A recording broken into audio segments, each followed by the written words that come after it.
Hello world! Patricia, O'Connor, and Frida, Reba, Darcy here. She's in the dark. Today on the bonsai balcony, can you see her in the dark having her little dog treats? Today on the bonsai balcony, we are going to a couple of things. One, today's show is going to be about bald cypress. Why is it going to be about bald cypress? Several reasons that all lined up with today. One, it's a beautiful day, and it's a beautiful day on the balcony. And we haven't visited our bald cypresses in a while, but we have been using them as a backdrop. I always tend to use these guys. I tend to use these guys as a backdrop an awful lot, just because they're just kind of cool, and they just make me feel very tranquil. But it's time for me to do a little bit to them. And it's also a good time to be talking about bald cypresses because I had a question from one of our longtime viewers regarding bald cypress. And also today dropped in the US, it was this morning, dropped the video from the UK from a friend of the channel's Bonsai Crazy. Andy did a show on his bald cypresses, and I got up this morning and I watched that with my coffee, and that was really a good show. And I thought, if I would follow that up and do a little bit of work on my bald cypress. Now, for those of you who are watching this show because you saw the notice of the bald cypress trees in the title, be sure and check out Andy at Bonsai Crazy and see what he has going on, because he's in the UK and he has three of these guys, and he's bringing them along. And that'll be, that's another source of information and some more trees to watch and work on and all that. These three, or some that I put together a couple of years ago, about 3 or 4 years now, I think. You can see they're in a rather large container. That's a bonsai training pot. It allows for a lot of root growth. A lot of times when it comes to bonsai, we want to start cutting back the roots. And in keeping with that, when I got these 3 trees, they all had a root base that would have lent itself rather well to a bonsai pot. In the last couple of years, I've undone all of that. And the reason that I created more root work for myself is because that's the only way that we get to build the plant structure that we need to build. We can see that down here low, we have these buttress bases that are pretty to look at, and they're fluted, and they've got a nice slender shape to them. And then in the middle, we see all this foliage, and sticking out of the top of all those foliages, we see these little sticky tops sticking out. Well, there's a bit of a disconnect between those slender tops and those thick bases. And right now the foliage is kind of helping us out with not seeing the big bottleneck at that transition. But that's what we're waiting on. We're waiting on those sticks to get wide enough at the base to make a flow of one wide base that comes down to a slender top all the way across. And every so often, I go through and I nip off the tops. You can see, I can show you where I've done this. This was the original leader. A year or so ago, I chopped it here. Now that has almost disappeared, and this new leader took off. This has been going for 2 or 3 years now. At the very top of it, it got a little bit of hook to it. Did that for a couple of reasons. One, I didn't stake it up like that. I could have prevented that. 2, with the sun out there and the lights overhead, it can increase its surface area by putting a little bit of lean. That points it towards those and increases the surface area up here overhead as well. By overhead, I mean those guys. So it's able to double dip by having that little bit of a lean to it. The same with that guy a little bit. I could straighten that out. It's not too late to, but it's also not something that I'm looking to do. if you look, we have a lot going on up there. That's sort of what a flat top shape would look like if we were making one of those. But also what that is that is 2 sets of bar branches making our top, and that whole trunk is the same thickness from there down to about here. Let's see, find your finger. Yeah, to about here. So this one is our newest one. I've staked it up. I don't really see where I need to do anything to it this year. It's not but a year or so old. We started making this whole leader last year. It starts down here, and that's all one run. At some point, I'll cut it off here and start over again, or maybe back here. Maybe not that far down. The farther down you cut it, the more taper you have to create over again. But when you're talking about stuff that's the size of this, it can do that in the summer or so. It's not a huge setback. In fact, it's not a setback at all. The reason I do that is to speed things up. The limbs you see now is our first major flush from spring until now, the beginning of summer. And it does this very, very fast. Now it's starting to slow down, and it will continue to put out branches all along all of the stuff that it's made, and it will continue to do so at a fast pace. But it's made a lot of material, and adding 1 or 2 new fronds or adding 1 or 2 new twigs to every one of those is still a pretty rapid pace. But if we want to see another top shoot up, if we cut that back 6 inches from the top, and then we take the next leader and train it up, we'll see that accelerate its growth. We'll see an acceleration of energy going up to the top. We'll get more taper out of the bottom as things start speeding up here at the top. That also helps keep us working on our taper if we reach a point where we think our top looks a little too thick. In this case, I can cut that back 4 inches or so, and I'll cut that little hook out of there, and then I won't have to worry about training it out later. Also, that'll take over from there, and I've got 2 more feet of height before it blows past the lights, and at that point it tries to always bend over also. That one gets too thick to me. It looks like it's the same thickness. The top foot of it looks like it's all the same thickness to me. I'd like to see that taper off more. I'd like to give it more room to grow towards the light. So if I cut that back, and we're talking the back center tree back branch, the fat one.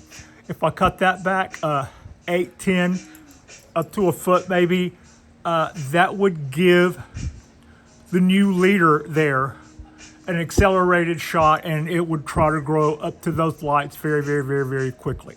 Same one with the one on the end. It's got a little hook going to it. It's not really doing anything wrong. It's doing pretty much everything we want it to do. But I can get accelerated growth. Now we're talking about this one. I can get accelerated growth out of this tip by starting over. Faster than this will grow. A new one will grow, and this will become fatter, and this will become more filled in with that exchange of energy that's going up there. So that is a reason why I go through every so often and top my cypress trees.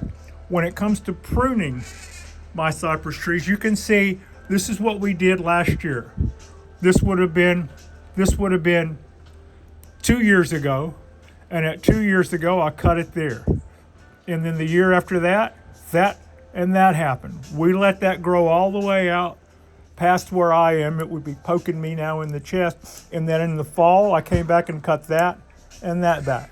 The following spring, it gave us this and this and this and this. We're going to let those guys run. This fall, when all the needles fall off of everything, we'll cut those 2 back so that they can bifurcate off. Not everything we choose will get selected. Right now, if it turned into winter right now, if we were going into winter, this branch probably isn't big enough to survive even our mild winter. So over the course of the winter, that would probably drop off. For instance, I thought this would have been a keeper. I don't know how well that read, but that was just a little stick. We also decided this little stick here could have been a keeper. It shot out a branch beside it. So no harm, no foul. But that's how we build. This is new because you don't see any ramification. That's new, that's new. At the end of the year, we'll look at our new guys and see if they help us because they're placed in a good position to fill in any of our weak spots. And we'll keep some of them and we'll cut the others off close, because if they compete with or a bar branch or in the wrong location compared to the stuff that we already have a couple of years working on, well, clearly we're going to go with the thing I've got 3 years in and not the new branch that comes out trying to be opposite it. If something is too close to this, it goes, not the thing I've got years working on. So that's what's going on there and what's going on there. Now, top chops. I don't really have a top chop to do here, as that I'm really just pruning. I'm doing this and not doing a saw, but I did the saw. And I cut the wedge that you can kind of see in that tree. I did that with the hand saw. Cut that wedge out of there, and that wedge that I cut in there, and the wedge that was cut there is going to be the invention of taper. Not only do we want our base to become this thick, but when it comes that thick, we don't want to have a flat cut right across here with our top sticking out of it, trying to fill in what looks like the nipple of a baby bottle into a top. We want that to be fluted, probably more than what I have here, although I think that's acceptable. I've seen people make this cut or this chop long. That makes for a longer wound. But the idea is that you keep the center hollowed out and the rollover will eventually heal. Like closing a zipper, it will eventually heal. And then you've got a top right here and you've got taper from there to there. We have to grow this. And the way to grow this is with a lot of fertilizer, a lot of food, and a lot of foliage. So I don't cut this tree into a silhouette bonsai shape. I'll let it overgrow every year. And then in the winter, when it drops all of its foliage and we're not going to get any photosynthesis out of anything anyway, I go back and I cut back all of our non-keepers. Now, we're going to act like what I'm about to cut is a top chop. So let's say instead of being as big around as a pencil, I were going up to a place where this tree was 4 or 5 inches thick, and I was going to do a top chop to get the height down to a bonsai tree. Trying to do this one-handed. Let's see, maybe if I come in from the other direction. So my top chop would look like, hit your mark, Pat, like that. Boom. That's my top chop. You can kind of see a little bit of an angle to it, but pretend I did that right straight across. Also pretend that branch isn't there. That branch that I just cut it next to. Let's just say I did a top chop and that's not there. Now we're looking at a post that's this big around. I just came through there with my saw and I cut that off.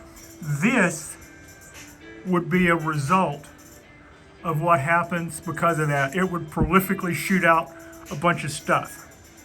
I would give this long enough time to be something I could wire. That isn't something you could wire. If you tried to put a wire on that, it wouldn't work, right? But in a month or two, when it's this thick. So I did this chop. None of this was here. The plant responded by putting out a bunch of these. I'm going to pick one. We're going to let it be this one. We're going to let it run. And when it gets this thick, now it's thick enough that I can wire. I'm going to do a second cut. And that second cut is going to be a wedge-shaped cut Pretend I'm doing this to a bigger portion of the tree with a saw and not doing it to a tiny portion of the tree with cutters. Boom. There's my wedge cut, except that's, say, 4 inches around. Now, I'm gonna wrap a wire around here.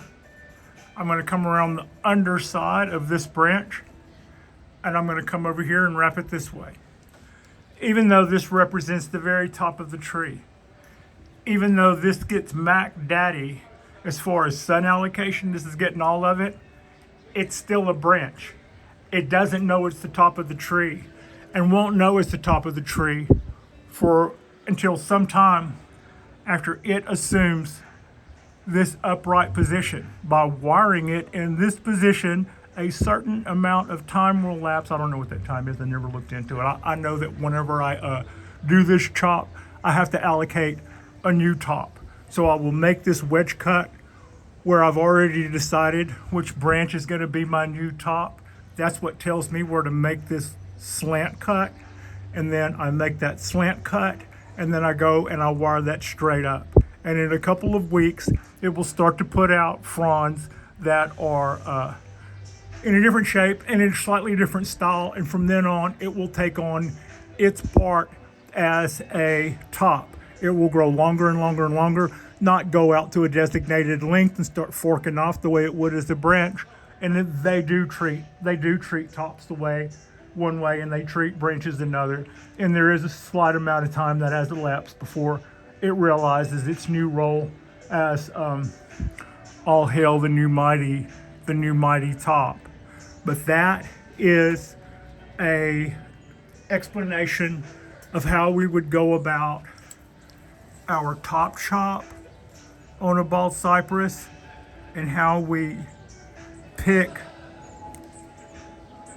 our new leader and how we train that leader. Now, I would expect this guy, once I've put wire on it and bend it straight up, I would expect in a couple of weeks for this thing to flourish and that scar to heal over fairly quick. I will put cut paste on that.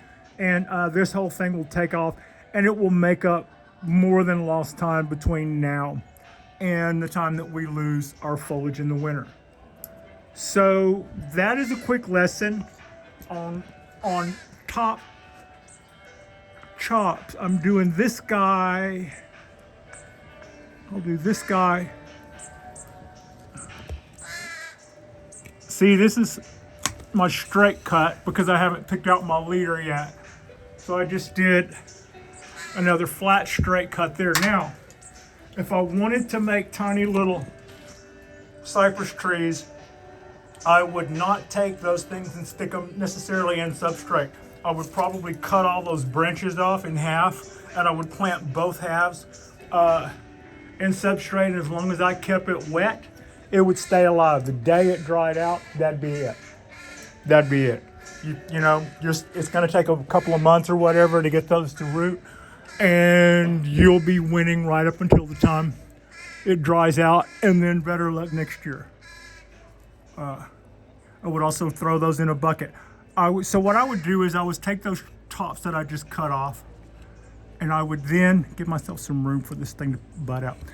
I would take those tops that I just cut off, right? And I would cut the branches off, and I might even cut those in half and use both halves, and maybe put a little hormone stuff, scrape a little off the purple part of the bottom, put those in sand or something that's going to stay wet a long time. Take off all the extra leaves. All of those extra leaves that you think are going to help you or what causes the thing to dry out and die. They live until they dry out, and then that's it. So when you see people who are really on their game, the first thing they do is they take off almost 90% of the foliage, because that's where all your moisture's going. So I wouldn't probably stick these in wet substrate like that, even with hormone treatment. I would cut that into a piece and cut that into a piece, cut all of these off, cut all of these in half, and then just fill all of that up, bury all of that, one end up, one end down. I think it makes a difference. I don't think you can stick plants upside down I've heard you can't. I didn't know that mattered until somebody told me you couldn't. So I would at very least look into that if you were curious. That is got us on a little bit of our pruning and a little bit of how I do the top chops on this. What we will expect this to do is we will say this were a big 6-inch cut or a 4-inch wide thing. It would roll over here and roll over here. I would also probably dig out the middle so that as it rolled over, it wouldn't have a big bulge or mound there, but it would roll over and try to, it would make more of a funnel shape, a smoother funnel shape. It would straighten itself out. And as that begins to roll over and that rollover begins to touch its other side, it would then heal right on up and like closing up a zipper. Also, when the rollover starts to slow down, I've heard people take a reaming knife or something, a deburring knife, or they'll take a really sharp knife and cut the outside edge away of the rollover. They'll make that tissue fresh, they'll kind of rescore it a little. I've often thought that I could probably do that with sandpaper also, just getting your fingernail in that crack and roughing up, exposing that tissue there will cause that rollover to continue at the same pace it had been before. When a couple of years and it'll kind of slow down. Maybe you want to wait on it. Maybe you want to hurry that along. If you want to hurry that along, keep that wound fresh on the outside edge. Not all the way around both edges, but on the outside edge. The side facing, the side where it's growing out towards to heal the wound. Take that outside edge and rough it up. That's kind of what I'm saying. That's a known trick for doing that. Now, I had somebody ask me that they said they were planning on, they had their bonsai, bald cypress, pre-bonsai, in a bucket with holes for drainage, and that they keep it in a vat of substrate with water in it to keep it hydrated. And if they're planning on putting their tree in a bonsai pot next year and they don't want to submerge that in water because they want to keep their bonsai pot nice, should they start weaning their tree off of being in standing water now if they're planning on doing that next year? I would say absolutely. Don't let it slow you down in the slightest. The thing about, you see, it's confusing, and I've had to think about this from all ways. You see one of these trees that is almost as big around as a house, and it is standing in open water far enough away from a bank that you know that that the base of it, there might be 15 more feet of tree that you don't even see underneath there, right? That tree has been going on a long time. Those roots might be 2 or 3 times longer than the tree. They might go down into the earth and find nothing but mud at some point, and they're able to achieve a ratio of not solid water for the amount of material that they have that's in solid water. I don't know that if you dug up that tree, roots and all, and held it underneath a vat of water, that it would live very long. They don't have gills. So when you see a cypress tree and it's along the edge of a bank of a pond, and in the rainy season, maybe it stays submerged for, until summer comes along.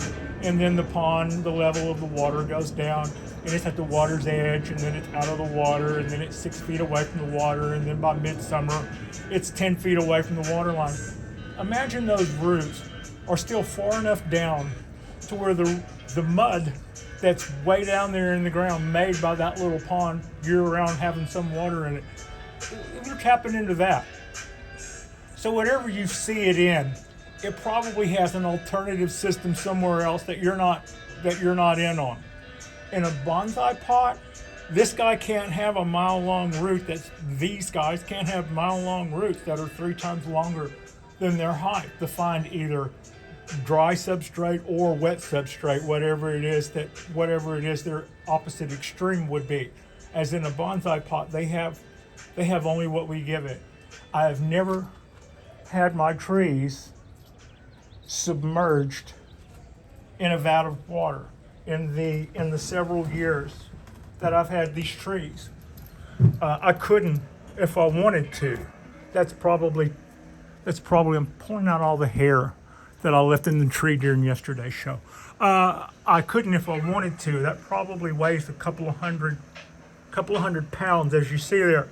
But what I do is I take that extremely large purple watering can and I pour about a quarter of that full. I pour about a quarter of it into that vat every single day. And if we're going to see a 90-degree day, I will expect to come around and do that again. And if we get the kind of temperatures that would cause that foliage, which moves a lot of water, that foliage is very, very, very light. It moves water rapidly. The tree takes up the water that I give it and it puts it in the air. You can smell the air get sweeter as you water the tree. That's how fast this thing can move water. It's amazing. It's an amazing thing to notice when you're standing next to that and you see that. So what I'm saying is we put our trees in a vat of water so that if among our many, many, many things that we have to do, that's one less thing that we have to worry about. If that pot were in a vat that was, 2 or 3 inches at the bottom with water in it, I wouldn't have to worry about watering this tree every day as long as that vat had water in it. But as it is, I water the tree every day. That's what I do. I'd also like to point out this for what it's worth. In the United States, we don't have any grown from seed 300-400-year-old bonsai that came from the United States. We haven't been here that long. We haven't been doing this that long. If we have 300 or 400-year-old pine trees or 300 or 400-year-old bonsai trees, they're Yamadori collected from the mountain, or they've been imported. So when it comes to bald cypress, one of my people that I always fell back and listened to on his lessons, and he gives very, very good, well-rounded advice. Although he doesn't specialize in bald cypress. Mirai Bonsai, he would say that whenever you look at, you type in bald cypress bonsai, you'll see a whole bunch of people who are super, super proud of their bonsai trees, and they will, bald cypress bonsai trees, and they will tell you how much they defoliate their trees, and how much they like carving on their trees, and how much they like styling their trees, and they will decorate them, and they will do this with them and do that with them, and in July, they'll have defoliation parties and let the thing put out a whole new flush, and then they talk about, and you see them submerged in water for so long, and he goes, how come I never see any really, really old bald cypress trees? Where are they? I can see videos of trees that were 20 years old, but I never see follow-up. Where'd they go? Well, there's a lot of reasons for that. A lot of people get bonsai and get really excited about it, and they start making videos, and then something happens and those trees aren't there anymore, and we just never know. But a lot of times, some of the stuff that we all say that we can do to these things isn't necessarily to their benefit. I don't defoliate my bald cypress. I'm not sure. I just don't do that.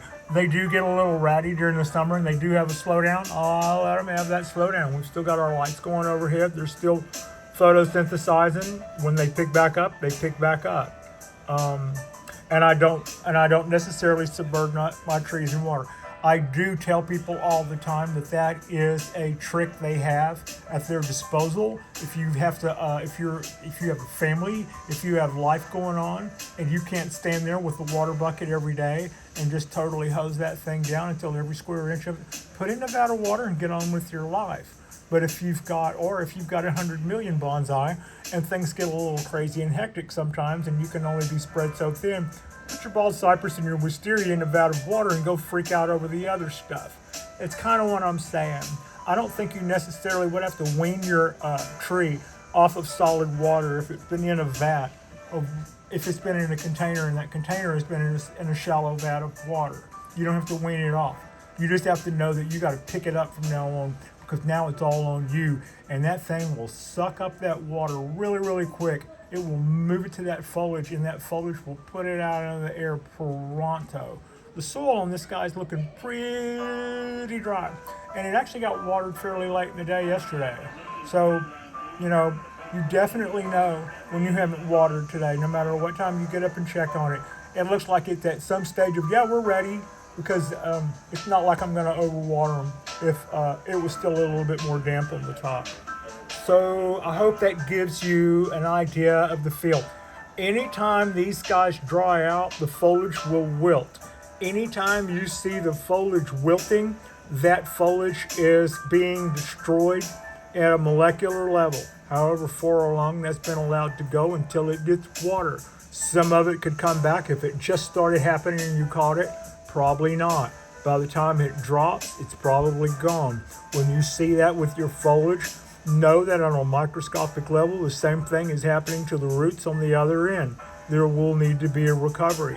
If you come in and you see a bunch of foliage just dropped on your tree, that means that the heat shot up, it went through all of its water, dried out, lost hydraulics, that foliage all dropped. At that point, it stops transmitting water and transferring water, and that stuff dries out in a matter of minutes and is dead. It'll bounce back from that. If you keep making it do that, you'll kill it. Okay, so that, I think, concludes most of what I wanted to say about our bald cypress. I absolutely love growing these bald cypress trees. They do take up a lot of space on my balcony. It is very, very, very rewarding for me to grow these trees. I'd have a hard time seeing me doing without them, and they also give me a great deal of bonsai pleasure just looking out and seeing those huge trunks and all that foliage. The part where I've got huge taper issues, which will take care of themselves, we're just kind of waiting. Doesn't really cause me any issues at all. It kind of covers that up really well with all the greenery that it makes. And, you know, we're all good with it. It's all good. Like and subscribe if you guys haven't already. We'll probably do another drop midweek as we get our Wednesdays and Thursdays to do more cool, fun, interesting things. And that's probably our next. I'm just kind of sitting here in a chair looking at these. Oh, you know, here's something else. While we're here, I could probably heave my fat butt up, and we're still looking at. We're still waiting to see. I'm waiting to see the little roots come up. That's our air layer for our trident maple. Yesterday on the bonsai balcony, we did our one of what will be mini prune backs, cut backs on our cork bark oak, Quercus suber, and quick little look. You can see now it's over my head a little bit, sitting on this bench. And then last night, for Saturday night, live bonsai, we came through and did a candle cut on our literati Japanese black pine. Resting comfortably. Pretty happy with the way things are going so far, it seems like. I think that all went well. I appreciate you. Frida Reba Darcy appreciates you. And like and subscribe if you guys haven't already. Our next show will come out midweek. And have a fantastic weekend.